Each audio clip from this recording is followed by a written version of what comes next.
경제 전문 심층 팟캐스트 이렇다 19회 시간이 돌아왔습니다. 안녕하세요. 저는 1회부터 항상 개근하고 있는 승입니다. 네, 저는 번외편을 빼고는 모두 출석한 찬희쌤입니다. 예, 번외편 2번을 빼고 네. 전부 출석한 유프로입니다. 안녕하세요. 저는 가끔가다 나오는 알파조 조혜경입니다. 오래간만에 나왔습니다. 네, 오랜만에 네. 출연했어요. 근데 제가 오다가 그 택시 안에서 뉴스를 들었는데요. 지금 브렉시트 개표가 진행 중이죠. 네, 네. 결과가 어떻게 될까요? 네, 지금 시골 개표가 좀 많이 한 것 같아갖고 브렉시트 즉 떠나자가 좀 많이 나오는 것 같더라고요. 예, 제가 오늘 그 한 방송사에 출연을 했거든요. 네. 그 출연하기 직전까지는 여론조사 결과 저 브렉시트 반대가 우세하다라는 자료만 보고 들어갔어요.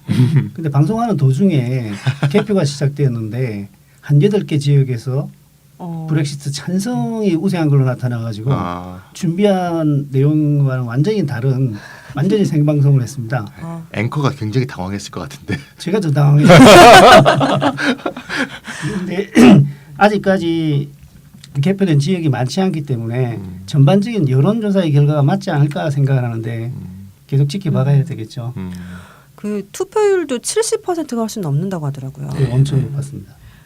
정말 세계의 관심이 다 쏠려 있는 네, 시간이. 그래서 오늘 우리나라 주식도 네. 여론조사 결과만 보고 팍 올랐었거든요. 네. 그런데 아까 말씀드린 대로 초반 개표 결과가 탈퇴가 많은 걸로 나오면서 뚝 떨어지고 있습니다. 지금. 참나. 그러네요. 네, 그렇군요. 오늘은 개추가 주목되네. 오늘 3시쯤 네. 개표 결과가 네, 나온다는데. 네, 오늘은 슈퍼바이저님께서 안 나오셨어요. 네. 7월 7, 8, 9일에 있을 그 기본소득 지구 네트워크 대회의 준비 때문에 오늘 빠지셨습니다. 네.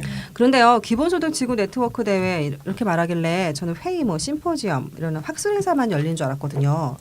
그랬더니 저한테 그 콘서트 티켓을 파셨어요. 네, 35,000원이던데. 네. 네. 대회- 다양한 네. 다른 것들이 열리나 봐요. 네, 대회가 7일부터 9일까지 열리는데요. 4일부터 10일까지가 기본소득 주간이에요. 그 기간 동안에 다양한 다채로운 행사들이 열리는데 5일에는 기본소득 영화제, 6일은 기본소득 락 콘서트, 허클베리 필이 나온답니다. 7일은 댄스 파티, 와우. 네. 누가 춤을 출지. 8일, 9일은 전시회. 우리 슈퍼바이저님 거기 가서 춤추는 건가?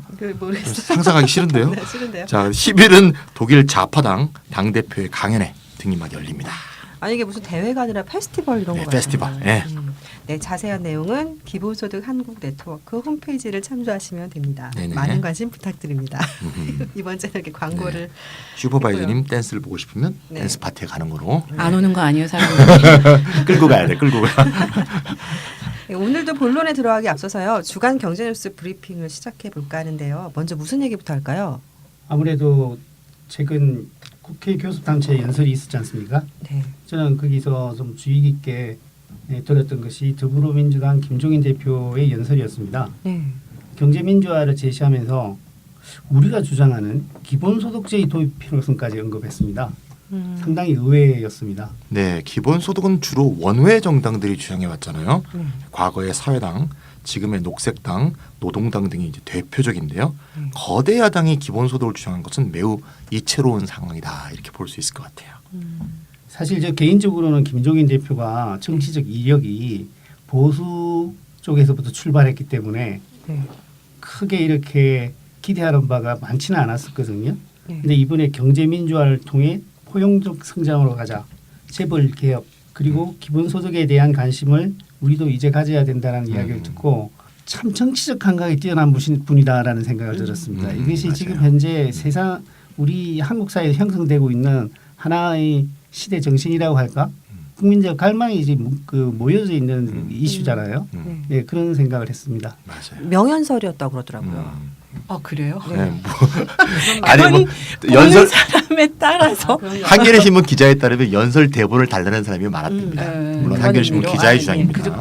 그 정도로 정리를 하고 개인적으로 제 생각에는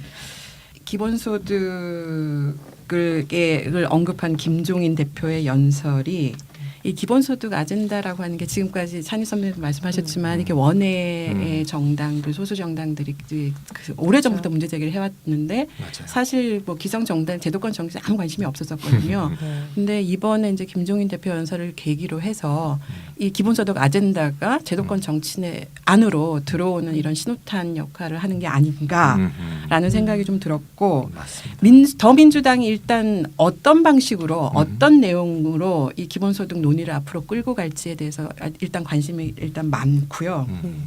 일단 제 생각에는 김종인 대표가 이런 얘기를 하게 된 게 우리 사회가 풀어야 될 최대의 난제가 이 소득 양극화하고 일자리 문제인데 이게 이 문제를 해결하는 게 이전에 우리가 잘 알던 익숙한 방식으로는 이제 더 이상 안 된다라는 걸 이제 인정한 거 아닌가. 맞습니다. 그런 생각이 드네요. 네, 한겨레 신문 보도 보니까 재밌던데 누군지 모르겠는데 더민주의 한 초선 의원이 네.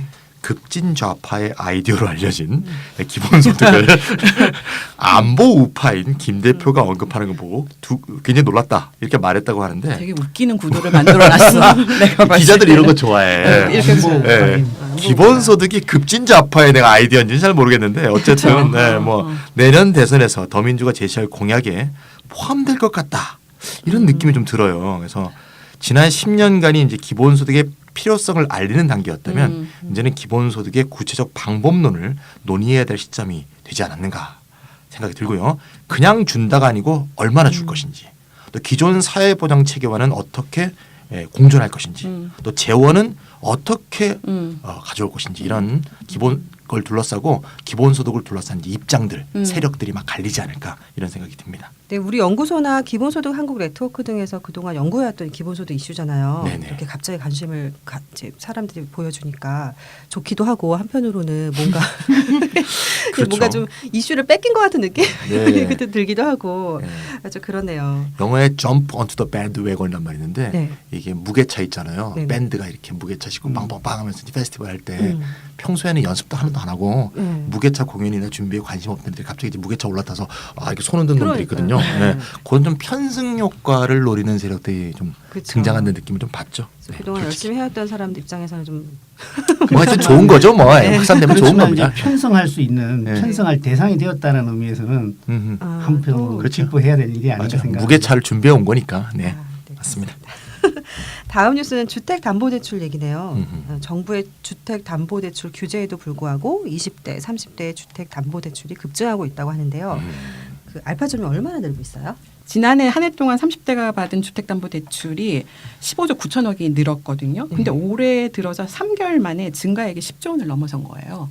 그러니까 1년 동안 15조를 늘었었는데 16조 작년에는 늘었는데 올해는 3개월에 이미 10조다. 10조를 넘어선 거죠. 어마어마하네요. 네. 네, 그런 거 굉장히 놀랍죠. 더군다나 그 20대까지도 주택담보대출을 받아가고 있는데 그 속도가 엄청나게 빠릅니다. 그 사실 20대가 받은 주택담보대출 잔액만을 보면은 올해 1분기 기준으로 한 9조 4천억 정도. 그 자체 규모 자체가 많은 거는 아니에요. 얼마 안 되는 건데 이 증가 속도가 무서운 거죠. 한 해 동안에 작년 한 해 동안에 20대 주택담보대출이 1조 7천억 원 늘어났는데 올해 3개월 1분기에만 2조 9천억 우와. 원이 늘어났어요. 증가율을 보면 44.6%예요. 그러니까 이 기간 동안에 40대가 받은 주택담보대출이 1.3%밖에 안 늘어났는데 그것과 비교하면은 20대의 주택담보대출 증가폭이라고 하는 게 무서운 거죠. 이 지점에서 우리가 10조, 40조 이렇게 하면 이제 감이 좀 안 잡힐 수가 있지 않습니까?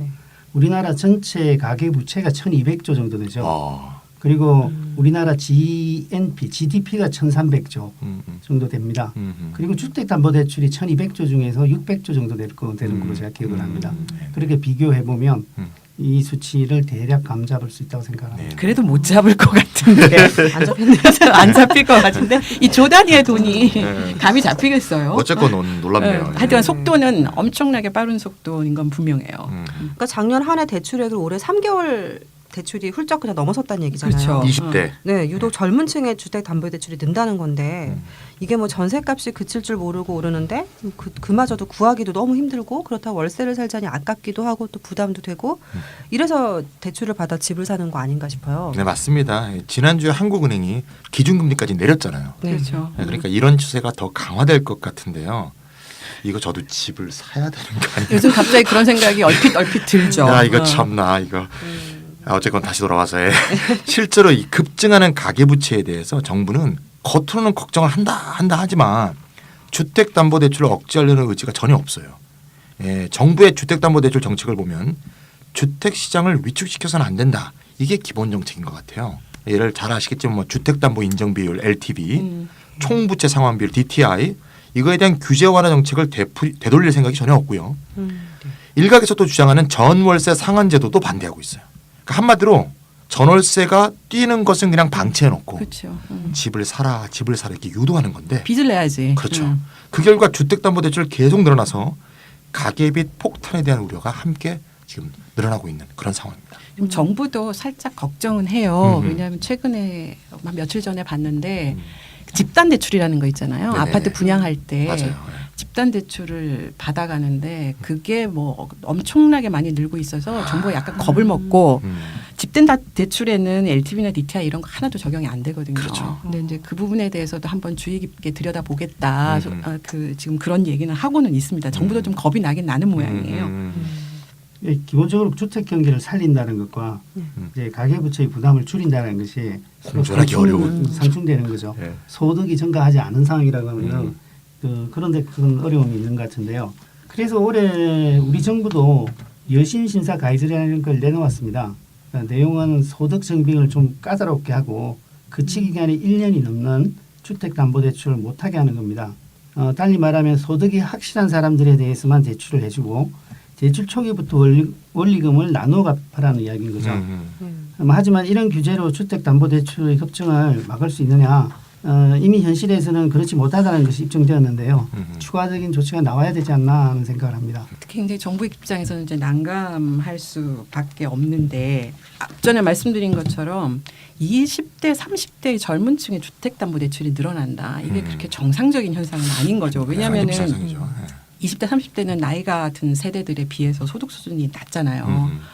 근데 벌써 젊은 층들이 큰 빚을 지고 거기다가 지금 정부가 얘기하는 원리금을 갖다가 1년 이후부터는 바로 또박또박 갚아 나가라라고 얘기를 하면 그 부담이 얼마나 크겠습니까? 그만큼 돈을 조금 버는데 빚 원리금 갚는다고 소비에 쓸 돈도 없어지고 또 젊은 층들은 미래를 대비해서 저축을 좀 해야 되는데 그것도 불가능하다는 얘기죠.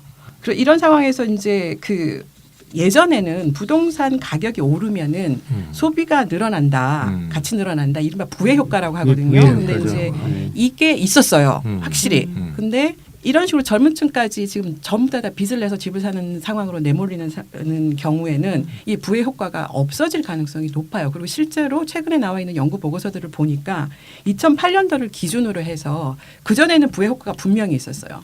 주택담보대출이 늘고 부동산 가격이 상승하면 소비도 같이 확 늘어났는데 2008년 이후로는 주택 가격이 올라가고 그다음에 주택담보대출이 늘어나면 오히려 소비가 줄어든다라는 이런 연구 결과가 나와 있어요. 오히려 역효과가 이제 나니까 경기 부양한다, 소비를 늘린다 이제 이런 것하고 완전히 달리 가는 거라고 봐야죠. 그러니까 부동산 거품 붕괴를 막으려다가 그러니까 부동산의 거품을 계속 유지를 하려다가 더 큰 수렁으로 빠져드는 게 아닌가 이런 생각이 드는데요. 자, 그럼 또 다른 뉴스는 없나요? 네, 올해 또다시 추경 예산이 현실화될 것으로 보이는데요. 정부는 올해 추경이 원래 없다고 그랬어요. 근데 갑자기 입장을 바꿨고 그렇죠. 추경에 대해서 유보적이었던 새누리당도 덩달아 이제는 추경을 권고하고 있는 그런 상황입니다. 현 정부 들어갔고 4년 동안 벌써 추경 예산 편성이 세 번째인데요. 2014년에는 이제 추경이 없었어요. 그다음 이제 최경환 의원이 경제부총리가 되자마자 그 유명한 초이노믹스라고 부르는 대대적인 경기 부행책을 쏟아냈는데 그 규모가 당시 무려 41조 원이었어요. 또 조단위 돈이 나옵니다. 아, 요새는 조 그러면 뭐 친구 이름 같아. 알파조도 있지만.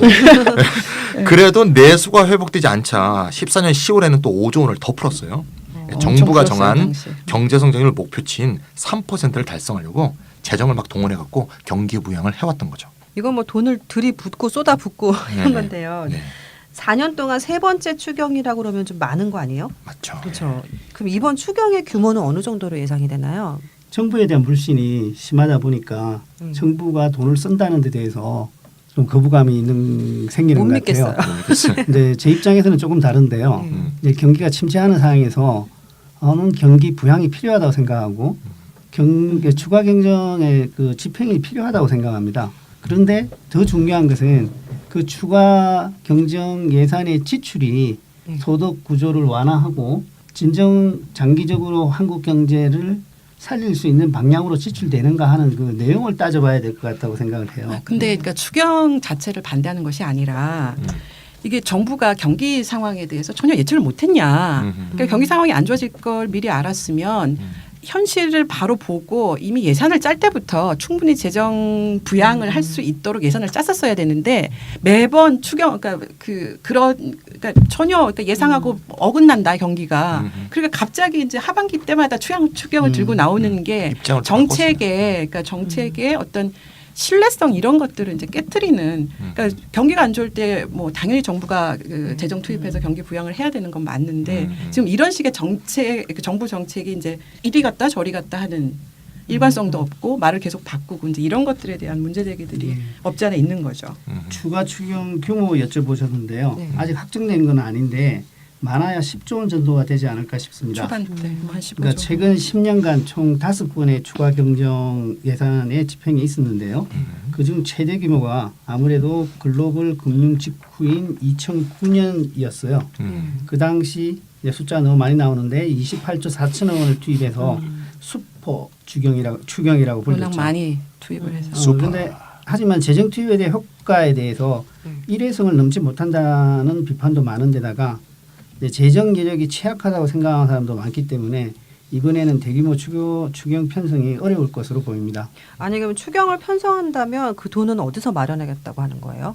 그러니까 추경 편성을 위한 재원 조달 방법을 보면은 아직 정부가 말을 아끼고 있어요. 어떻게 하겠다라고 명시적으로 얘기를 안 하고 있는데 일단 일반적으로 볼 때 추경 재원은 가장 통상적으로 쓰이는 방법이 국고채 발행하는 거, 정부 빚을 내는 거죠. 그다음에 한국은행의 잉여금이라는 게 있습니다. 한국은행이 외환보유고를 운용해서 얻은 수익들이 있잖아요. 그 수익은 이제 정부한테 다시 돌려주거든요. 이제 그 돈. 그다음에 아니면 정부가 여러 가지 기금을 운영을 하고 있으니까 기금 자체의 이제 기금 재원들.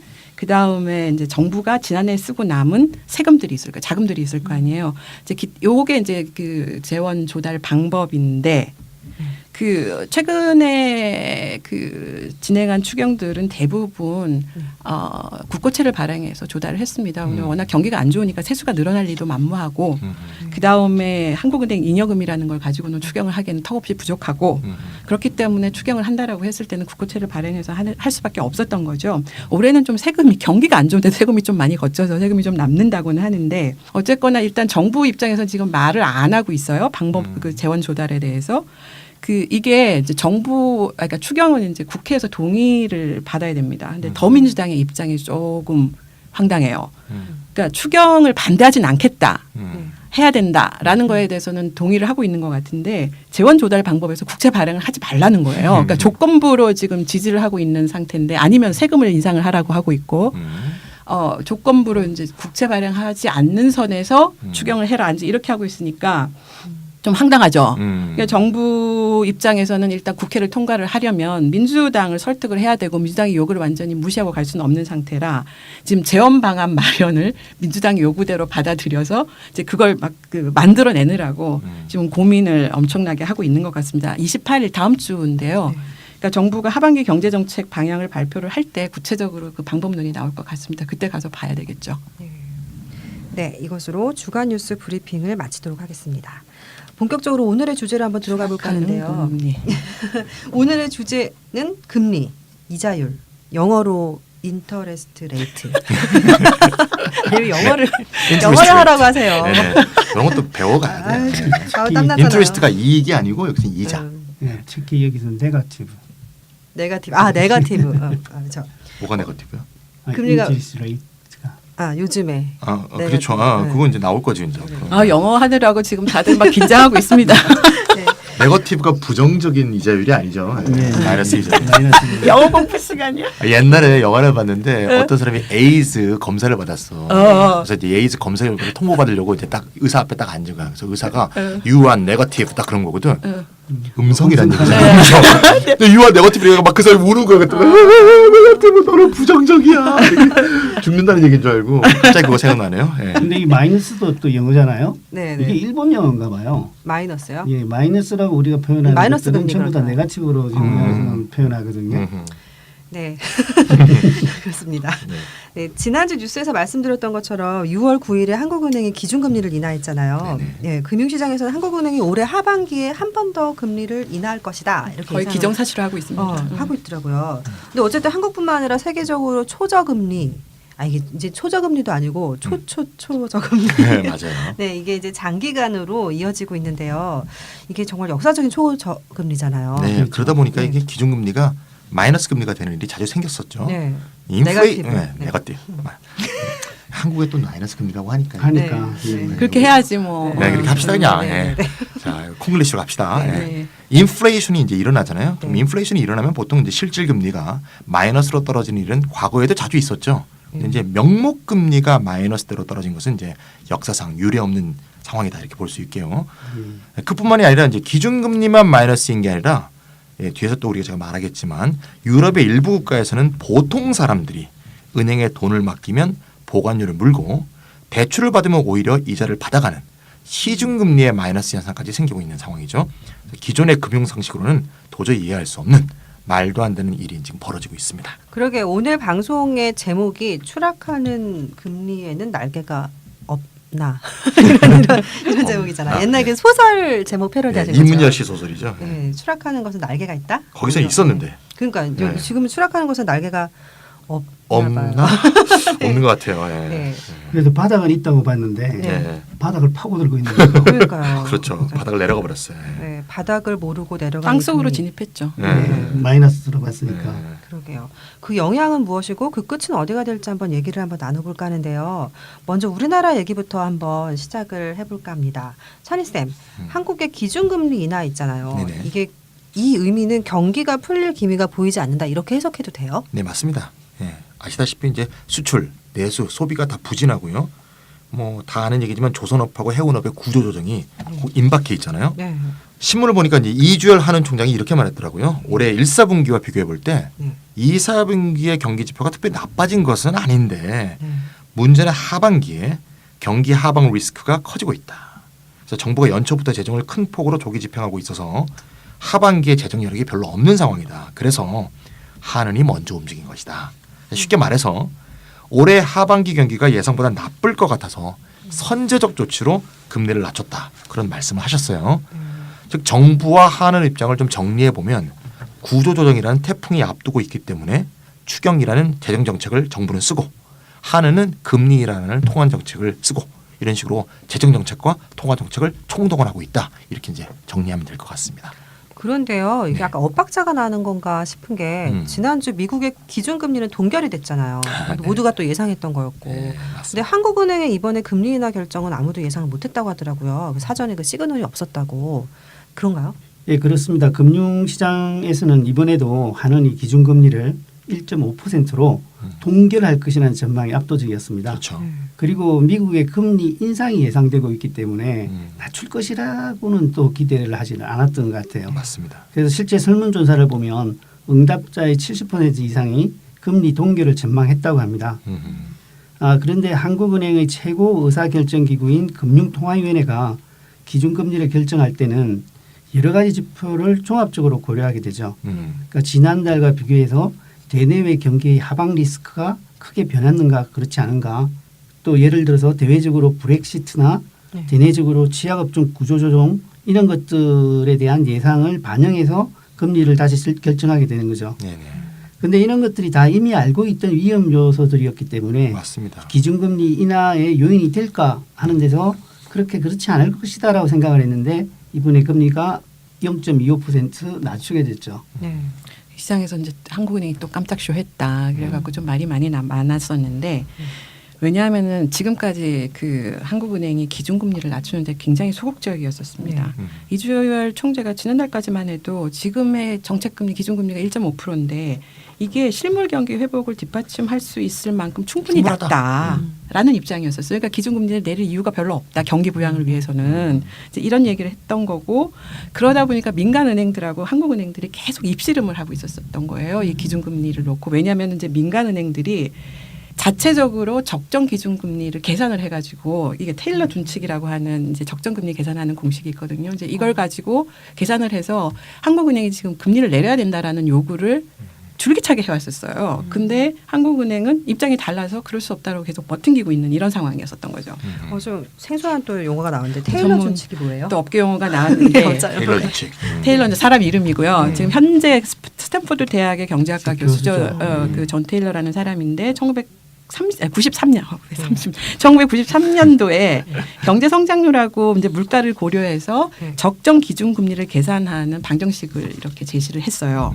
그래서 인플레이션 갭이라는 것하고 경제 성장률 갭이라고 하는 것을 즉 그러니까 좀 이 얘기를 해야 되나 모르겠는데 좀 복잡해가지고 어쨌든 실제 물가 상승률하고 중앙은행의 목표치 간의 차이, 그다음에 잠재 성장률하고 실제 성장률 간의 차이를 고려를 해서 적정 기준 금리를 계산하는 공식을 만들어냈는데. 그래서 이제 기준 금리가 이 공식에 따라서 적정 수준인지 아닌지를 가늠하는 이제 모델로서 뭐 한국뿐만 아니라 웬만한 선진국들에서 이제 다 통화 정책을 할 때 이제 활용을 해왔다라고 얘기를 하는데 이게 2008년도 금융위기 이후에 지금 제로 금리 상태가 지금 뭐 5, 6년씩 계속 이어지고 있는 상황에서 테일러 준칙이 사실상 이제 용도 폐기됐다라고 볼 수가 있죠. 네네. 한국에서도 이제 민간 연구소는 이제 테일러 준칙을 막 적용해 보려고 하고 한국은행을 좀 무시하려고 그랬는데 미국에서 좀 비슷한 그런 논쟁이 있었어요. 2012년부터 테일러 준칙을 이제 만드신 테일러 교수하고 공화당이 이 원칙에 근거해서 기준금리를 인상해야 된다. 그렇죠. 그렇게 계속 주장해 왔거든요. 이에 대해 이제 미국의 옐런 연준 의장은 테일러 준칙에만 얽매여 있다면 지금쯤 미국은 훨씬 더 깊은 경기 침체를 겪고 있었을 것이다. 이렇게 이제 주장하면서 수학적 규칙에 따라서 통화 정책을 수행하다. 그건 이제 잘못이다. 이제 맞받아친 거죠. 그러니까 한국은행도 이제 입장이 비슷한 건데 테일러 준칙이라는 건 이제 금융위기 이전의 과거자 때지 금융위기 이후에는 성립이 안 된다.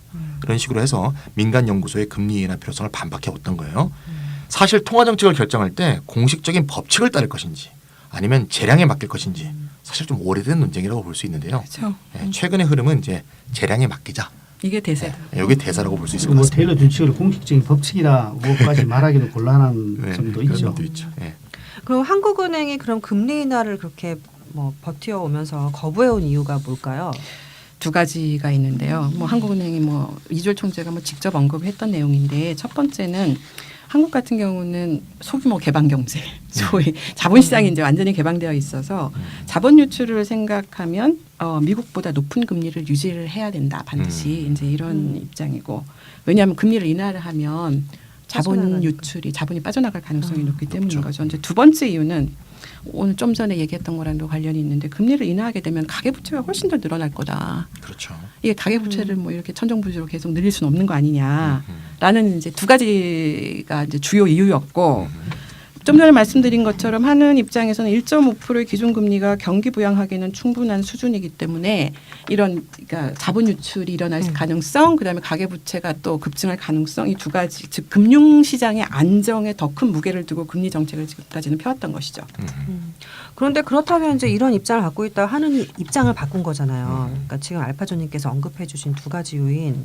그러니까 뭐 미국보다 높은 금리를 유지해야 된다는 그런 필요성이나 가계 부채에 대한 우려는 뭐 여전하지 않나요? 여전하죠. 그렇죠. 근데도 불구하고 왜 하느니 금리 인하에 나섰을까 하는 생각은 여전히 드는데요. 여러 가지 점이 그 이유가 될 것 같은데요. 일단은 찬희쌤이 말씀했듯이 네. 정부의 정책에 보조를 맞추려고 했던 것이 가장 큰 요인이 아닐까 생각을 합니다.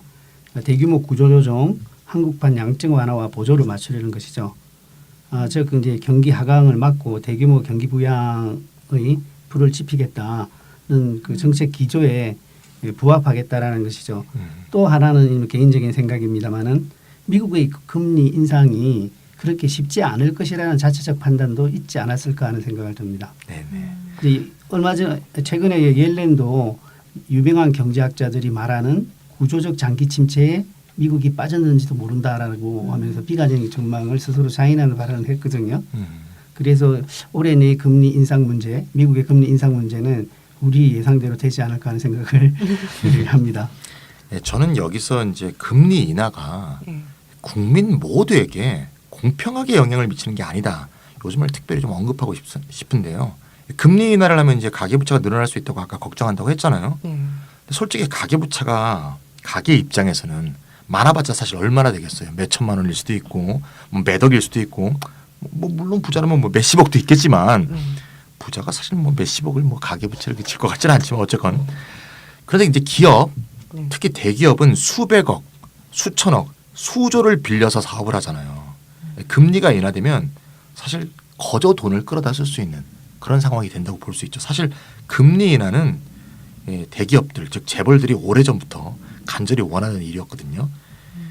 아까 알포조님 그 민간연구소 얘기를 하셨는데 사실 민간연구소 중에서 이제 굵직굵직한 민간연구소는 사실 그 배후에 다 재벌이 있는 거죠. LG연구소, 네. 현대경제연구원 뭐 이런 데서 금리를 인하라는 게 얘기하니까. 결국 재벌의 요구를 대변한 것이고요. 또 금리 인하는 은행에 직접 내는 이자 비용만 줄이는 게 아니고 채권 시장 금리에도 청신호로 작용하거든요. 당장 금리가 기업들은 내리죠. 그렇죠. 당장 기업들은 회사채를 통해서 이제 자금을 조달하는데 그 이자 비용이 확 줄 수가 있습니다. 또한 이제 금리 인하가 원화 약세로 당연히 귀결되게 될 가능성이 매우 높은데 이렇게 되면 이제 수출 기업에서는 더할 나위 없는 선물이 된다고 볼 수 있죠. 한마디로 금리 인하는 큰 돈을 빌릴 수 있고 또 실제로 빌려가고 있는 그런 사람들에게 국가비가 부가 이전되는 그런 결과를 빚는 게 아니냐 이런 점에서 저는 좀 그런 점을 좀 생각을 우리가 해야 되는 거 아닌가 싶습니다. 그건 좀 분명히 인정하는데요. 네. 그러면서도 이렇게 해서라도 수출 기업들 그리고 대기업들이 그나마 투자를 좀 했으면 좋겠다라는 것이 또 현실의 좀 바람은 아닐까 하는 생각도 듭니다. 근데 이제 듣고 보니까 그런 것 같은데 그럼 이렇게 대기업 특히나 이제 수출 대기업이잖아요. 수출 대기업들에게 유리한 금리 정책 이런 것들이 그럼 실제로 경기 활성화에 도움이 되기는 되는 건가 이것도 궁금하거든요. 사실 원론적으로 말할 때 네. 경기 불황기에 있어서 금리 인하는 실물 경제의 부양에 큰 도움을 주지 않는다라는 것이 원론적인 그 경제학의 결론입니다. 이제 기업들이 그동안 투자를 끌어온 것은 금리가 높아서가 아니라 사업의 비전이 보이지 않기 때문이거든요. 그렇죠. 근데 우리 흔히 케인즈가 투자는 뭐에 의해서 하느냐고 했을 때 동물적 야성적 본능이라고 했지 않습니까? 사업이 될 가능성이 있다고 친다면 금리가 높다 하더라도 그것을 감수하고 사업을 추진하는 것이죠. 맞습니다. 그래서 그 개인적 입장에서 재정 정책이 더 중요하다고 생각했던 것은 경제가 침체했을 때는 비전이 보이지 않기 때문에 금리를 낮추어도 투자는 그렇게 늘어나지 않는다. 그럴 때는 직접적으로 정부가 움직여야 된다라는 이야기를 했던 게 이제 개인적 정책의 하나의 요지인데요. 지금 수년간 한국 경제의 저성장 추세가 지금의 금리 인하로 과연 돌파할 수 있는 것인가? 그렇게 봤을 때는 그런 것이 아니라 상당히 구조적 문제에 있다. 우리들이 이렇다 해서 여러 번 다뤘던 점인데요. 맞습니다. 한마디로 수출 주도형 저소득 기반 경제의 파산인 거죠. 그렇기 때문에 저소득 가계를 구조적으로 개선할 수 있는 방향의 구조적 조치가 있어야 경제의 성장이 탄력을 받는다고 할 수가 있는 것이죠. 금리적인 것, 금융적인 지표의 조작으로서는 큰 변화를 기대하기는 어려운 사항이다. 그렇게 말씀드릴 수 있겠습니다. 금리가 내리면 좀 전에 이제 가계부채가 더 늘어날 가능성이 있다고 했는데 보통 네. 경제에서 소비 주체가 기업이 아니라 가계잖아요. 그러니까 기업들은 투자를 하는 주체고 맞습니다. 그다음에 가계가 이제 소비를 하는 주체인데 정부와 함께 이제 굉장히 중요한 소비 주체인데 이 가계 빚을 이렇게 늘려놓으면은 계속 앞에서 말씀드렸던 것처럼 소비 여력은 확 줄어들겠죠. 이제 이런 것 때문에 경기 부양 효과가 금리 인하로 과연 있을까라는 그 회의가 드는 이제 또 다른 이유가 될 수도 있고요. 그에 반해서 지금 금융시장에서는 반응이 굉장히 좋습니다. 네. 다들 뭐 양팔을 벌려 만세. 뭐 환영을 하고 있는데 지금 한마디로 난리가 났죠. 뭐 실질 예금 금리가 마이너스 시대다라는 그 얘기들이 뭐 경제 TV든 아니면은 뭐 신문의 언론 기사든 지금 마구 쏟아져 나오면서 그 금융 전문가들이 나와서 이제 재테크의 시대가 다시 열리고 있다라고 얘기를 합니다. 그래서 저축에서 투자로 갈아타야 된다고 지금 엄청나게 열을 올리고 있는 중이죠. 악마의 목소리가. 그러니까 이게 기준금리가 이제 인하되면서 유혹의 목소리, 유혹의 목소리. 그러니까 이게 악마인지 모르겠는데 하여튼 기준금리가 이제 인하되면서 시중금리도 이제 덩달아 내려가는 건 뭐 어떻게 당연한 현상이고요. 벌써부터 은행들이 이제 예금금리 내렸고 대출금리도 지금 좀 내려갈 조짐을 좀 보이고는 있습니다. 근데 이런 물가 우리가 지금 언론에서 막 주장하는 것처럼 지금 실질 예금금리가 마이너스다라고 얘기를 한다는 거는 물가를 감안을 했을 때 예금금리가 벌써 이제 마이너스가 됐다라는 소리인데 그렇게 되면 저축을 하면 할수록 손해를 그렇죠. 보는 거죠. 근데 사실 언론에서 지금 주장하듯이 지금이 아직 그 실질 예금 금리가 마이너스는 아직은 아니에요. 맞아요. 왜냐하면 은행권의 평균 수신 금리를 제가 찾아봤는데 한 1.5% 정도 되더라고요.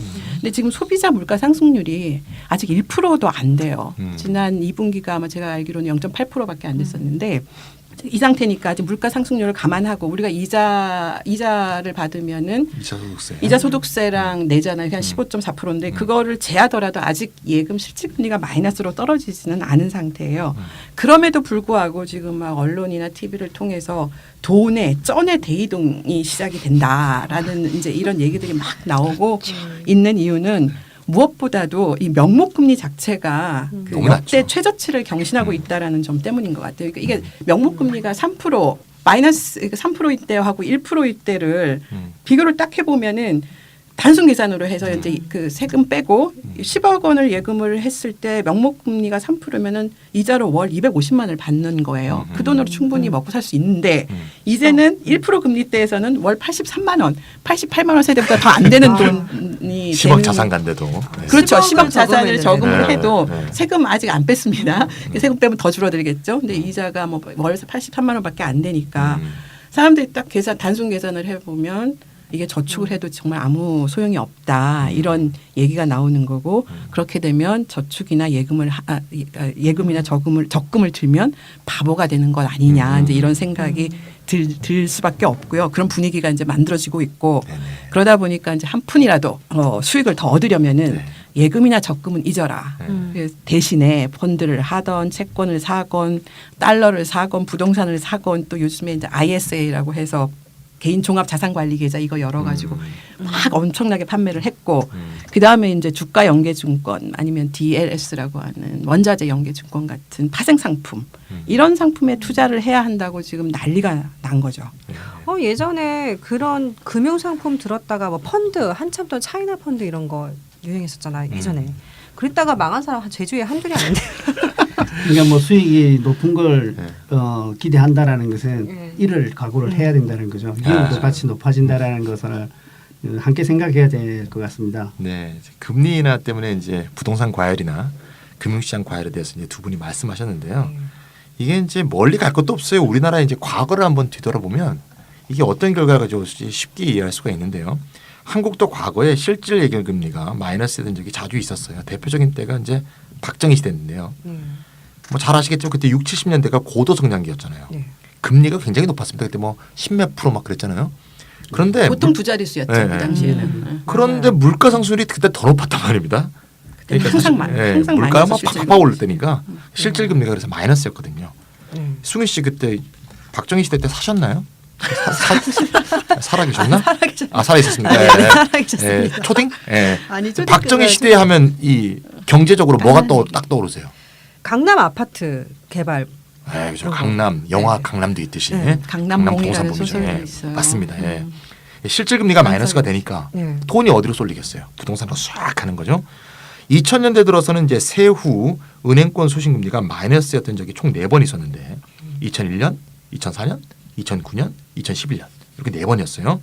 앞에 3번 2001년, 4년, 9년은 한국은행의 금리 인하의 여파였고요. 2011년은 이제 한국은행이 기준금리를 인상하던 때였음에도 불구하고 물가 상승률이 이제 4%로 겨우 높아서 실질 금리가 마이너스를 기록했던 경우였는데요. 원인은 좀 다르지만 원인이 뭐였든 간에 그 4번의 해에 전부 다 쩐의 대이동이 일어났거든요. 저축이 줄고 대신 부동산이나 투자 상품 쪽으로 시중 자금이 몰렸던 현상이 실제 우리나라 역사에서 반복적으로 되풀이됐습니다. 금리 인하는 자산 가격에도 영향을 미칩니다. 당장 채권 시장에 돈이 몰리면서 채권 가격이 오르고 있습니다. 단기, 중기, 장기 국채 금리가 연일 최저치 기록을 경신하고 있고 회사채 시장에서도 마찬가지로 금리 인하 행진이 이어지고 있습니다. 채권 가격이 오르면 금리는 내리는 것이거든요. 그러니까 기준금리 인하 효과를 톡톡히 보고 있는 거죠. 더구나 올해 하반기에 기준금리가 또 한 번 인하될 것이라는 기대가 형성되고 있는데 그 기대도 한몫하고 있습니다. 정부나 대기업의 입장에서는 자금 조달 비용이 크게 싸졌기 때문에 아주 유리한 위치에 가게 되었다고 할 수가 있죠. 어떤 증권사 보고를 보니까 앞으로 국가 전체적으로 자산 배분에 변화가 일어나면서 새로운 투자의 시대가 열릴 것이라는 전망을 내놓았던데요. 벌써 몇 가지 조짐들이 보이는 것이 사실입니다.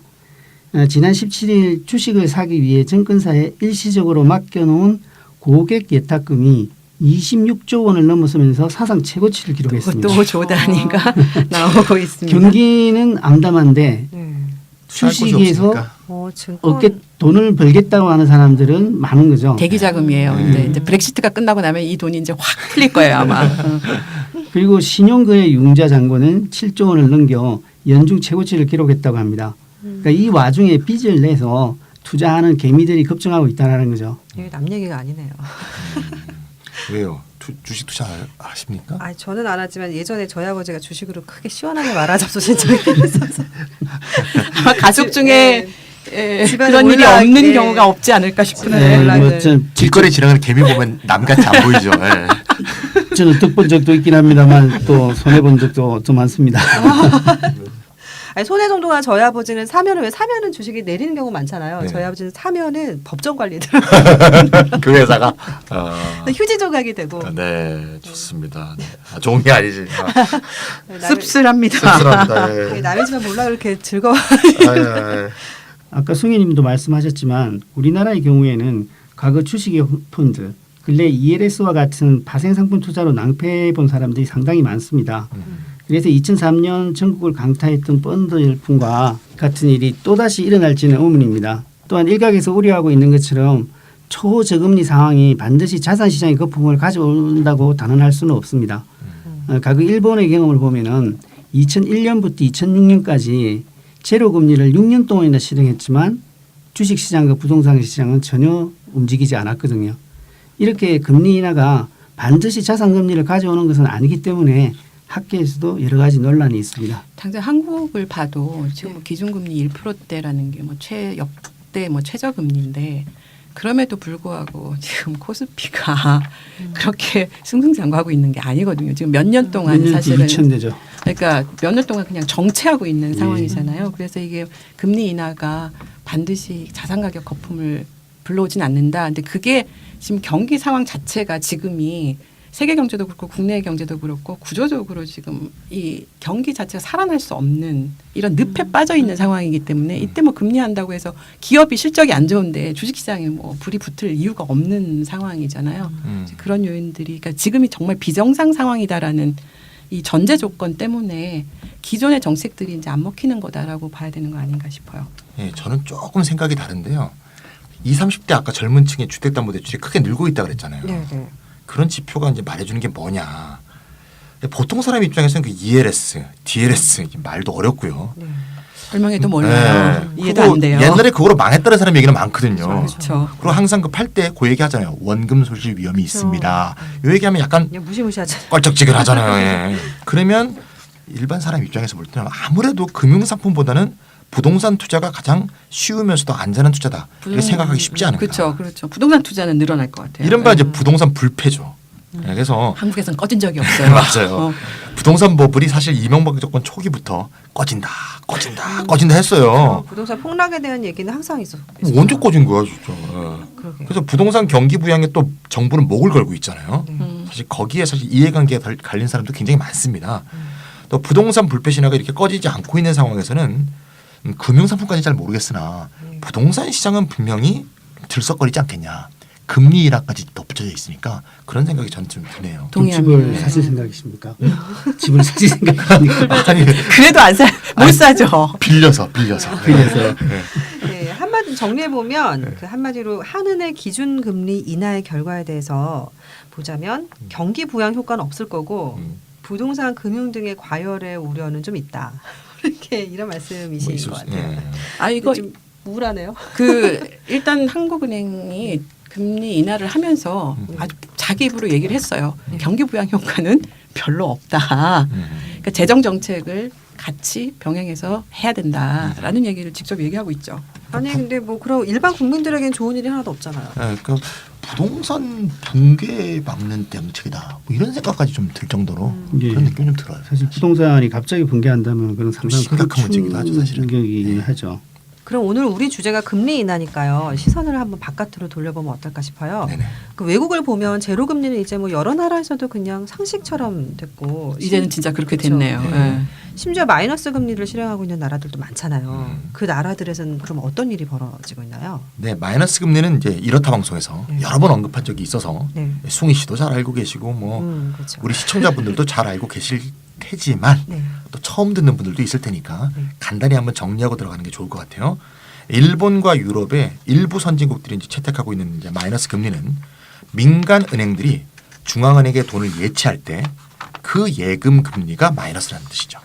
통상적으로는 이제 은행들이 돈이 남는 여유 자금을 중앙은행에 이제 예치하지 않습니까? 그럼 당연히 이제 예금을 하는 거니까 중앙은행으로부터 이제 이자를 받았거든요. 근데 지금은 반대로 중앙은행 예치를 하면서 수수료를 내는 상황이다 그런 얘기죠. 즉 보관료를 내는 거죠. 중앙은행의 시중은행에 보내는 이제 메시지는 뭔가 하면 이제 돈 갖고 오지 말라, 돈 맡기지 말고 민간에 대출을 해줘라 그런 이제 메시지를 보내는 거죠. 마이너스 금리 정책은 이제 2008년도 금융위기 이전까지는 상상도 하지 못하는 일이었어요. 기존의 금융 패러다임 자체를 뒤엎는 것이었기 때문이겠죠. 처음에는 이제 말도 안 되는 이런 허무맹랑한 정책이 이제는 시간이 지나면서 좀 뭐 노멀이 된 거죠. 이제 뉴 노멀이 된 거죠. 예. 2009년에 스웨덴이 사상 처음으로 마이너스 금리를 도입한 이후로 2012년에는 덴마크, 2014년에는 유럽 중앙은행과 스위스, 그리고 이제 올해 일본과 헝가리가 마이너스 금리 대열에 동참을 했습니다. 그런데 이제 마이너스 금리를 도입한 이유는 나라마다 좀 차이가 있습니다. 자, 그 잘 보시면 스위스, 덴마크, 스웨덴 이런 나라의 특징이 뭡니까? 잘 사는 나라. 유럽에 있으면서 유로존이 아닌 나라들이죠. 맞아요. 아 그래요? 자기 등한을 보는 거죠. 유로존의 위기가 오면서 스위스, 덴마크, 스웨덴으로 돈이 막 몰려들었어요. 몰려들어가죠. 예. 그래서 금리를 낮춰서 돈이 못 모여들게 해야 되는 거죠. 돈이 모여들게 되면 어떻게 되느냐 하면은 그 나라의 화폐 가치가 상승을 해서 수출 경쟁력이 타격을 입게 되거든요. 이제 그러한 이유로 스웨덴, 덴마크, 스위스는 그 네거티브 금리, 마이너스 금리를 받아들였고요. 그 유로 중앙은행은 다 아시다시피 재료 금리를 통해서도 풀지 못했던 유동성 함정을 타개하기 위해서 더 특단적인 대책을 취한 것이 마이너스 금리의 도입입니다. 방금 말씀드린 마이너스 금리는 시중은행과 중앙은행 간의 거래의 문제였는데요. 시간이 지나면서는 시중은행들이 일반 고객예금에 마이너스 금리를 부과하는 사례도 등장하고 있습니다. 그렇죠. 2015년 초에 덴마크의 은행들은 일반인들의 예금에 대해서도 마이너스 금리를 도입했어요. 그럼 예금에다가 마이너스 금리를 도입한다는 것은 이자를 떼간다는 거죠. 그렇죠? 그리고 스위스의 율리우스 베어 그룹은 기관 투자자들의 예금에 대해서도 마이너스 금리를 부과했습니다. 일반 은행도 다른 고객들의 예금에 대해서 보관료를 받기 시작했다는 거죠. 아직까지는 이것은 예외적인 일입니다. 그러니까 대부분의 은행들이 마이너스 금리 때문에 중앙은행 예치금에 대한 수수료를 물고 있는데 그 비용 부담을 고객으로는 떠넘기지 않고 있습니다. 왜냐하면 아까 그렇죠. 한 두 번의 예처럼 고객에게 그걸 떠넘겨버리면 예금이 일어나지를 않는 거죠. 그렇죠. 은행의 기반이 붕괴하게 되는 거죠. 그러니까 고객들이 돈을 빼갈까봐 무서워서요. 그렇죠. 예. 그럼 은행 입장에서는 난감할 텐데요. 분명히 불만이 나오지 않겠어요? 당연하죠. 예, 당초 전문가들은 초저금리 정책의 최대 피해자는 은행이 될 것이라고 했습니다. 실제로 유럽과 일본 은행들의 주가가 거의 폭락 수준으로 떨어졌는데요. 그런데 수익이 줄어든다고 은행들이 난리를 칠 것 같은데 아직은 좀 조용한 편입니다. 이제 아직까지는 중앙은행 예치금에 대한 수수료가 은행에게 큰 부담을 주는 수준은 아니기 때문인데요. 수수료가 부과하는 예치금 규모가 은행 총자산의 0.7% 정도밖에 안 됩니다. 게다가 그 예치금에 적용되는 마이너스 금리도 0%대로 워낙 낮습니다. 0.1%, 0.3% 이 정도라는 거죠. 그렇죠. 만약 예치금에 대한 마이너스 금리를 현행 마이너스 0.4%에서 0.5%로 더 내린다 해도 그 비용이 2015년 은행권 총 단기 순이익의 5%에 불과합니다. 아직은 아쉬운 소리를 할 만한 상황에 처하지는 않았다는 거죠. 이 얘기는 이제 유럽 중앙은행 얘기인 거죠. 유럽 중앙은행의 지금 예측은 마이너스 금리가 0.4% 마이너스 0.4%인데 계산을 해보니까 그렇게 나오더라. 이제 아직은 그렇게 크게 부담 안 되는 수준이다 이런 얘기죠. 어쨌든 뭐 세 발의 피네요. 우리 섬이라고는 좀 그쵸, 네. 규모가 네, 좀 차이가 있습니다. 예. 그래서 은행들이 이제 이렇게 상대적으로 이렇게 조용한데 또 다른 이유가 있는데요. 그래서 상황이 되게 재밌습니다. 왜냐하면은 당연히 은행들이 수익이 줄어야 된다. 이자가 내려가면. 그렇죠. 근데 2015년도에 유로존 은행들의 순이자이익이요. 오히려 늘었어요. 예상하고는 완전히 다른 거죠. 그러니까 2014년도에 유럽 중앙은행이 마이너스 금리를 도입을 했는데 은행 예치금에 대해서 2015년 1년 내도록 그러니까 이제 1년이 지난 거예요. 그 1년 동안 보니까 은행들의 순이자 수익은 오히려 예상과는 달리 늘었더라.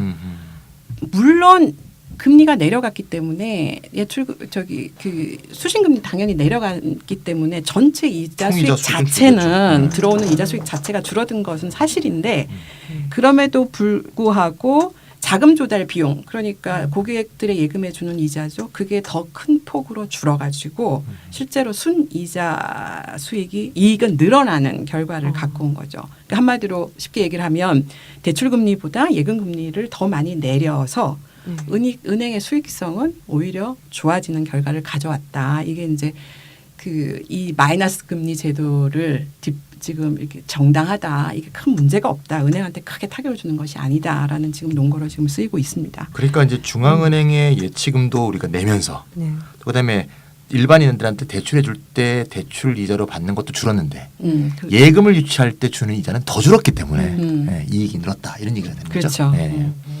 거봐요. 옛날부터 하는 얘기들 있잖아요. 그 장사하면서 미지급한단 말, 그걸 거짓말이고 은행이 손해 본단 말, 거짓말. 그건 대표적인 거죠. 그런데 꼭 그렇지만은 않습니다. 은행 수익률에 계속적인 위험이 되는 것은 사실이죠. 그러니까 지금까지 그 피해가 막 이렇게 떠들어대고 걱정했던 것보다는 그렇게 크지 않다라는 거고 은행들한테 마이너스 금리 상황이 뭐 지금 금방 유프로님 말씀하신 것처럼 좋을 리가 절대 없어요. 그렇죠. 정상적 상황이 아니죠. 그 정상적 상황이 아니고 그냥 아까 말씀드린 그 피해나 부작용이 이제 예상했던 것보다는 크지 않다는 것뿐인 거고 문제는 이제 은행들이 얼마나 지금 그 크게 뭐 저항 없이 이제 조용히 버틸까 이제 그게 문제인데 한 가지 예를 들어보면은 유럽의 일부 국가에서는 소비자 단체가 은행들을 상대로 해서 대출 금리를 마이너스로 내리라는 그런 운동을 펼치고 있습니다. 돈 빌리면 오히려 돈을 받아요?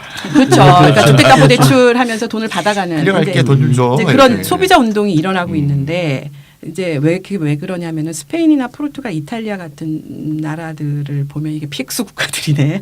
이 국가들을 보면은 이 국가들에서 은행들의 주택담보대출 금리가 유리보라고 하는 기준금리가 있어요. 이게 시중금리의 기준금리인데 유로존 은행들 간의 대출금리예요. 근데 그러니까 일반인들한테 주택담보대출 할 때 그 기준금리로 사용하는 게 이제 유리보 금리인데 그게 마이너스로 돌아선 지가 좀 꽤 됐어요. 그러니까 역사상 처음으로 은행 간 대출 금리가 마이너스로 돌아섰으니까 주택담보대출 금리의 기준금리가 되는 유리보 금리가 마이너스면 당연히 너희들도 대출 금리를 마이너스로 해야 되는 거 아니냐. 그러면서 말이 되는 거죠. 그러니까 이게 변동금리 제도인 경우에는 당연히 금리를 내려줘야 된다. 그러니까 기존의 그 주택담보대출을 받아갔던 대출자들을 중심으로 소비자 단체랑 연대를 해가지고 은행들한테 대출 금리도 마이너스로 내려라라고 지금 요구를 하고 있는 거고 포르투갈 같은 경우에는 지금 좌파 연립 정부가 들어서 있잖아요. 이 좌파 연합이 주택담보대출 보유자들에 대해서 은행들이 이자를 오히려 지급을 해라라는 법안을 지금 제출해 놓은 상태예요.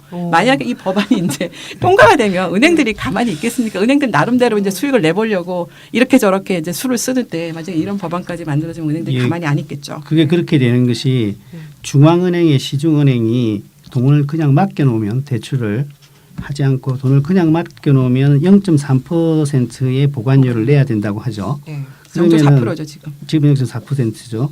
그런데 이 피해를 보지 않기 위해서 0.2%의 마이너스 금리로 대출해 주는 게 낫거든요. 그 보관료를 내느니. 예.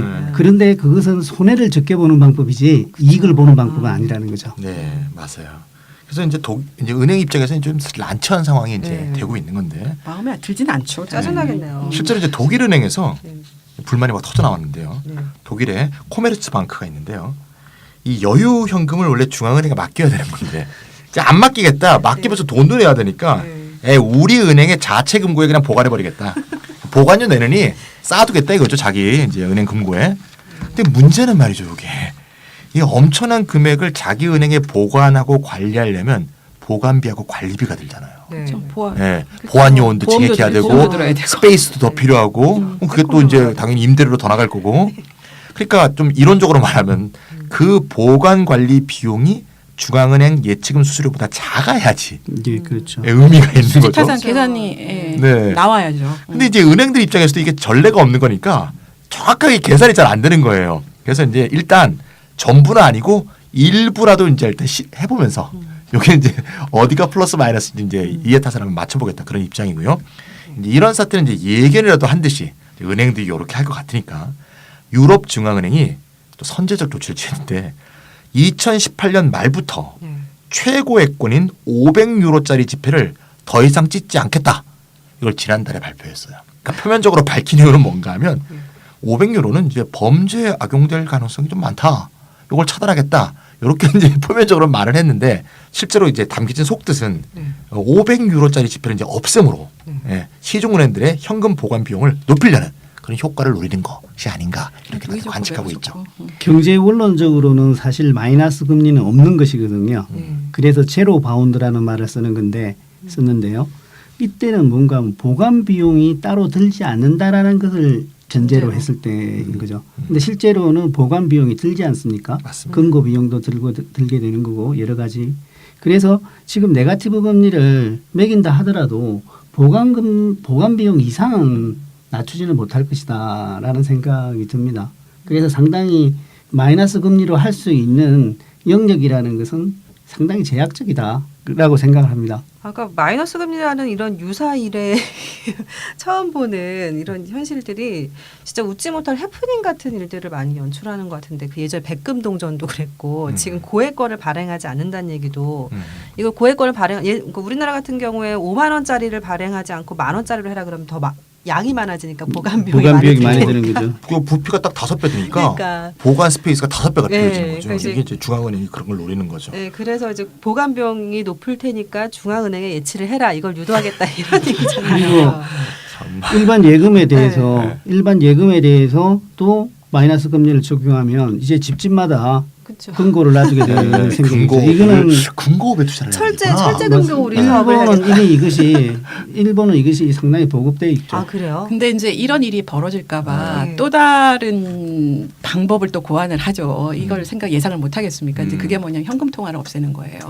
근데 이미 이제 북유럽에서는 부분적으로 이미 실행을 하고 있거든요. 그러니까 덴마크 같은 경우는 일반 상점에서 이제 더 이상 현금을 받지 않습니다. 그러니까 앞으로 장기적으로 현금을 쓰지 않는 사회를 갖다가 뭐 이유는 뭐 이것 때문에 한 건 아니지만 이런 이유 때문에 한 건 아니지만 사람들이 이제 예금분이 마이너스라고 집에다 금고 다 하나씩 갖다 놓고 거기다 현금을 재어 놓을까봐 이게 그거 막으려고 하는 건 아닌데 어쨌든 현금 통화를 사용하지 않는 사회는 앞으로 지금 그 길로 지금 가고 있는 거고 그렇게 되면 이제 집에다 현금 쌓아놓는 게 아무 소용이 없게 되는 것이기 전자화폐 때문에 같은 걸로. 예, 다 은행 간에 이제 전자거래로 다 대체가 되는 거죠. 그 카드 운영비를 받는다든지 하는 거하고 비슷해지는 거죠. 우리 연구소도 금고가 있잖아요. 우리 연구소 금고는 팥빙수 기계 밑에 있죠. 네. 뭐 이런저런 움직임들 다 자체가 그러니까 열어보면 돈이 하나도 없어. 현금을 쌓아두는 것에 대해서 이제 그거 쌓아두는 유인을 이제 막는 이런 노력들이 지금 동시에 진행이 되고 있는 거죠. 그런데 이제 결국 가장 큰 문제는 마이너스 금리로도 유동성의 함정에 늪에서 빠져나오지 못하고 있다는 거잖아요. 그러니까 돈이 돌지 않는다는 얘기 아닌가요, 결국은? 예, 그렇습니다. 사실 마이너스 금리는 투자와 소비 활성화로 이어져야 하는데 현실에서는 오히려 그 반대 현상이 일어나고 있습니다. 소비와 투자는 감소하고 저축만 오히려 증가했죠. 인플레이션율을 끌어올리는 것도 실패하고 있습니다. 덴마크와 유로존 국가들의 물가 상승률은 지금 1%를 밑돌고 있고요.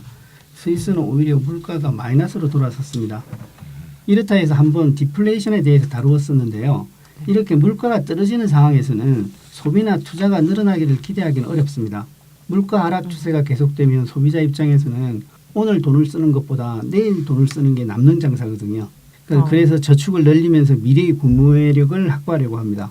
기업의 입장에서는 물가가 하락하면 실질금리가 높아지기 때문에 원리금 상환 부담은 오히려 커지죠. 더구나 한 치 앞을 내다볼 수 없는 상황에서 기업들이 투자를 할 리가 만무합니다. 땅값이 계속 떨어지고 있는데 부지를 확보할 기업은 아마 없을 겁니다. 기업이나 개인이나 돈이 있다 해도 앞으로 미래가 불확실하면 돈을 쓸 수가 없습니다. 아무리 금리를 마이너스로 내려도 소용없는 일이라는 거죠. 그러니까 예외적으로 유일하게 대출이 증가한 데가 있는데 그것은 부동산 대출입니다. 그 결과 부동산 가격이 천정부지로 오르는 일도 있는데요. 그래서 경기 부양이라는 원래의 목적은 달성하지 못하고 부동산 시장의 거품만 키울 수도 있다는 비판이 제기되고 있습니다. 그럼 결론을 내려본다면 이미 뭐 초저금리 혹은 마이너스 금리 이런 것들로 경기 부양을 이제 꾀하겠다 이런 정책은 외국에서도 이미 실패한 정책이고 한국에서도 실패할 가능성이 매우 크다. 우리나라에서도 이제 이게 부동산 과열로 이어질 가능성이 크다. 뭐 이렇게 말할 수 있겠네요. 네, 그렇습니다. 그렇죠. 그럼요. 그 중앙은행 예치금에 대한 마이너스 금리 정책 있잖아요. 이게 기대했던 경기 부양 효과를 가져오지 못한다. 그럼 이제 다음 수순으로는 뭘 할 수 있을까요?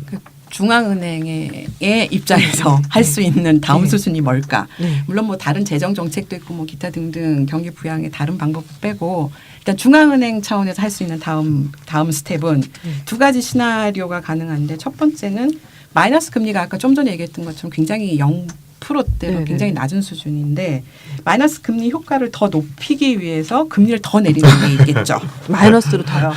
더 내리는 거죠. 그러니까 마이너스 금리를 요만큼 내렸는데 그게 효과가 없으니까 한번 더 내려보자라는 얘기가 나올 수가 있고 실제로 JP모건 같은 경우에는 은행들이 충분히 감당할 수 있는 마이너스 금리 하한선을 계산을 했어요. 그게 유로존의 경우에 최저 마이너스 4.5%까지 낮출 수가 있다. 4.5%. 그러니까 실제로 이제 마이너스 금리가 지금 수준에서 끝나는 게 아니라 더 내려갈 것이라고는 이제 많은 사람들이 예측을 하고 있는 것이죠. 대출 받으면 돈도 받고. 그러니까 이건 무슨 마이너스 4.5%면은 현행 지금 유로존이 마이너스 0.4%라고 했는데 그거 비교하면 큰 차이가 나지 않겠습니까? 은행 입장에서는 이제 계산기를 두드려 봤을 때 마음을 바꿀 가능성도 있겠죠. 그러니까 이제 대출을 쪽으로 이제 계속 내몰리는 이런 상황인 겁니다.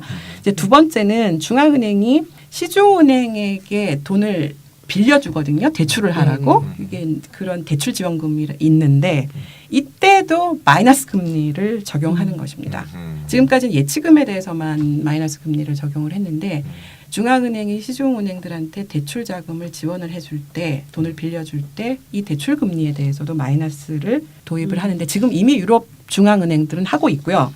일본도 이미 지금 이제 도입을 검토를 하고 있다라고 얘기를 하는데 시중은행들이 기업이나 가게 대출을 해주면은 그 대출 자금을 중앙은행이 시중은행들한테 빌려주면서 덤으로 이자까지 주는 거예요. 이런 좋은 세상이 있나? 이렇게 되면은 당연히 시중은행 입장에서는 그 중앙은행이 돈을 예치하면은 돈을 내는 거고 중앙은행으로부터 돈을 빌려가서 대출을 하면은 돈을 받는 그런 구조가 되는 것이죠. 그 덕분인지 일단 유로존 이미 시행을 하고 있거든요, 이 제도를. 그러다 보니까 지금 은행 대출이 조금씩 늘고 있다, 그 효과가 있다, 이제 이런 평가들이 나오고는 있는데 시작한 지가 한 3월 달에 했어요. 이 마이너스 금리를 0.4로 이제 내리면서 동시에 시행한 거라 시행한 지가 얼마 안 돼 시행 초기라. 이제 이 판단을 하기는 아직은 좀 이르긴 한데 좀 시간이 지나 보면은 은행들이 이제 정말 대출 안 할래 안 할 수 없는 상황으로 이제 계속 통화 정책이 그쪽으로 가니까 또 늘어날 가능성도 없지 않을까, 대출이 늘어나지 않을까 뭐 이런 생각도 해봅니다. 네, 그러니까 시중은행이 이제 중앙은행에 돈을 이제 맡길 때 거기에 마이너스 금리를 부여하는 것은 사실 시중은행의 대출을 장려하기 위해서 사실은 이제 첫째를 드는 거죠. 갖고 오면 쉽게 돈을 더 물릴 거야. 근데 이제 중앙은행이 시중은행에게 대출을 해주면서 대출 장려금을 준다는 것을 말하자면 이제 은근한 당근이죠. 그래서 당근과 채찍이 같이 하는 거죠. 엄청난 당근이지. 네, 둘이 같이 한다는 거죠. 맛이 너무 좋은 거지. 이 두 가지 시나리오가 서로 연관이 돼 있어요. 그러니까 예치금, 그러니까 시중은행의 예치금에 대한 마이너스 금리를 마이너스 4.5%까지 막 내려버리면 그러면 시중은행이 얼마나 힘들겠어요. 네. 수익 떨어진다고 난리 나겠죠. 네. 그래서 이제 대출 지원금을 해주면서 그 마이너스 금리가 확 내려간 거에 대한 일종의 지원군 역할을 하게 되는 거죠. 서로 이제 맞물려 있는 거죠. 다시 말해서 이제 예치금 금리를 더 내릴 경우 지금까지는 상대적으로 조용했던 은행들이 막 불만 저항 막 이렇게 생길 수가 있잖아요. 그럼 이제 당근을 주는 거죠. 중앙은행이 시중은행에게 대출 지원금을 빌려주면서 이자까지 막 얹어주게 되면 시중은행들이 그 돈으로 예치금에 대한 수수료 부담을 좀 상쇄하는 거죠. 그러면 이제 은행들의 수익성이 크게 악화되지 않으면서 예치금의 금리를 더 낮출 수 있게 되는, 그러니까 서로 이제 계속 이제 이렇게 효과를 주는 거죠. 이렇게 되면 이제 대출 지원금에 대해서 마이너스 금리를 도입하는 것은 예치금에 대해서 마이너스 금리를 더 내리기 위한 오히려 사전 수순이다, 이렇게 볼 수도 있습니다. 이게 중앙은행이라는 게 뭐 여러 가지 기능이 있는데 은행의 은행이기도 하잖아요. 그러니까 은행을 망하게 할 수는 없는 거 아니에요. 그렇죠. 네. 그러니까 이제 마이너스 금리를 내릴 때 채찍을 쓰면서 동시에 이제 당근을 주면서 은행들을 이렇게 이제 잘 이렇게 뭐 얼른다고 그래야 되나? 이제 이렇게 해가지고 좀 열심히 대출하라. 나름 네. 정말 많이 애쓰고 있습니다. 하지만 이런 그 극단적인 통화 정책이 경제 위기를 해소할 수 있을 것이라는 생각은 들지 않습니다. 기본적인 이제 제 생각은 기본적으로 우리 유프로님은 통화 정책보다 재정 정책을 선호하시는 분이잖아요. 그것도 있고요. 네. 경제 위기는 소득 구조의 왜곡에서 왔다고 생각을 하기 때문에 지금과 같은 통화 정책은 돈을 빌려주는 거지 않습니까? 맞습니다. 돈을 줘야 됩니다. 소득을 향상시킬 수 있는 방안이 마련되어야 이 경제 위기는 타개될 수 있다라고 생각합니다. 구체적 방법에 대해서는 이제 또 논의해봐야 되겠죠. 네, 78191은 기본소득 네트워크 지구대입니다. 네, 잘 알았습니다. 오늘은 전 세계적인 금리 인하에 대해서 말씀을 나눠봤는데요. 전 세계 중앙은행들이 기존의 사고의 틀을 뛰어넘는 이걸 무슨 그렇게 말하잖아요. 전대미문. 전대미문, 그렇죠. 전대미문의 통화 정책의 실험에 나서고 있는 상황에서 아무도 가지 않는 길을 가고 있는 것이고요. 심금 울리는 표현. 길이 너무 험하다 네, 그런데. 네, 앞에 뭐가 기다리고 있을지 그쵸. 쉽게 예측할 수 없는 상황인 것 같아요. 이 명목금리 제로 하한선이 무너진 상태에서 금리를 계속해서 더 내리는 방식으로는 대응하는 게 별 효과가 없다면 지난번 방송에서 얘기했던 돈을 찍어 뿌리는 헬리콥터 머니, 네, 이것도 현실적인 대안이 될 수 있다는 생각이 드는데요. 예, 저는 동의합니다. 네, 어쨌든 우리나라를 포함해서 세계 경제가 직면하고 있는 문제들에 대해서 기존에 알려진 해법들이 더 이상 먹히지 않는 것이 현실인 것 같습니다. 맞습니다. 네, 과감한 사고의 전환이 그 어느 때보다 필요한 것 같은데요. 네, 오늘은 여기까지가 이렇다 19회였습니다. 네. 네, 청취자 여러분들 다음 주에 또 만나 뵙도록 하고요. 네, 안녕히 계세요. 네, 다음 주에 또 만납시다. 다음 주에 만나요.